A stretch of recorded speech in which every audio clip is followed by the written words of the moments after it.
to political analyst Jason J. Smart, who joins us live from Chicago. Thank you for being with us on the program. Now, looking back to a year ago in February of 2022, when Russia launched this war, they launched this war saying that they did not want NATO along its border. Now, fast forward to today, we're seeing the opposite of that happen with Sweden being accepted into the alliance. Yeah, the fact is that Russia's false pretense of this war, that it was necessary to prevent NATO from entering Ukraine and being closer to Russia, we see is patently false. Sweden is now in the alliance, and there's no problem. Russia's really not complaining much about it with empty words, but we see that really there was never a threat of NATO for Russia. There was just an excuse to launch the invasion of Ukraine.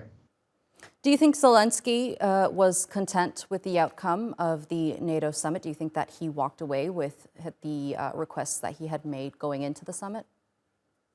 Zelensky himself said that he was satisfied, that it did work out well for Ukraine, and he was happy that he had the results that he had sought for. I mean, obviously, Ukraine did not get NATO membership, which is a long-term goal. But, short of that, which nobody was expecting, really, yes, he did get everything he wanted, whether it was promise of further assistance, plans to one day join NATO, as well as the G7 countries committing to helping Ukraine further to promote its security interest.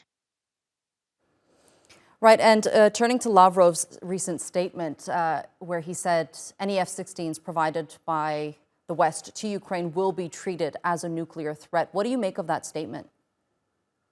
I think it's comical. I mean, the fact is that Lavrov has said many things like this over the years, and we see that has no meaning. The fact is that the Russian government has no ability to respond to something like this. What could they possibly think to do? Threaten NATO? We know that it's an empty threat. It's just words that mean nothing. And this is what Moscow has become, is continuously making threats like this, saber rattling. The fact is, if the Western countries, that is the NATO countries, choose to give Ukraine F-16s, that is well within their right to do so. And a third country like Moscow has absolutely no right to even issue their opinion, I think is absurd, because nobody asked for their opinion. All right, political analyst Jason J. Smart, thank you for being with us here on the NewsHour and sharing that analysis with us.